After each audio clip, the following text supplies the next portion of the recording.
Thank you, Dáil Éireann. First of all, I'm glad to have the opportunity to speak on this today because I represent very much a border constituency.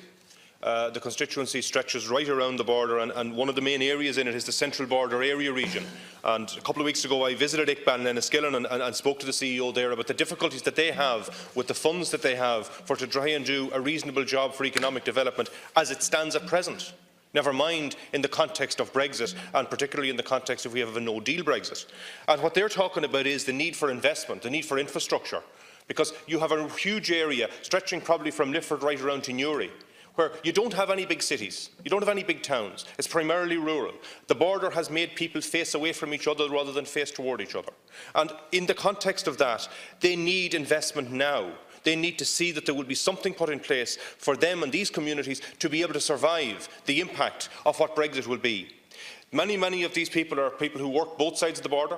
They cross the border and transverse to work. They want to know what's going to happen with their taxation situation if there's no deal Brexit. Even they have assurances under health at the moment that if people who live in the south and work in the north that they're entitled to a medical card because they are in effect frontier workers under EU legislation. That will no longer be the case. You also have the whole issue of exports and as mentioned earlier about insurance on vehicles crossing the border. But also you have product crossing the border, and that product is insured.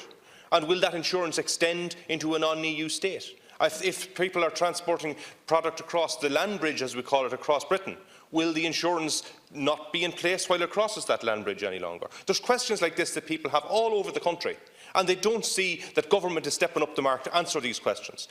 One of the primary things that we all feel should be in place by now is there should be an absolute assurance that state aid rules will be set to one side, that Europe will recognise that we are going to be in a very precarious position, and that on the table in Europe at this point, Minister, we should be seeing proposals to see the millions that we will need to have invested in our ports, that in our roads, in our infrastructure, that we should see proposals there to get that money and get it back into Ireland to try and negate the worst possible impacts of Brexit.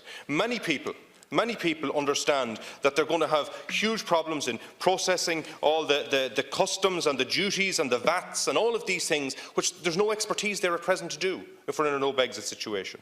EU trade and state rules need to be set to one side, and that needs to happen as quickly as possible. Finally, Minister, the old chestnuts, and many of them have been around for the last 40, 50 years, as to why Irish unity isn't possible and what the problems are with it. Many of those things have been put to bed recently.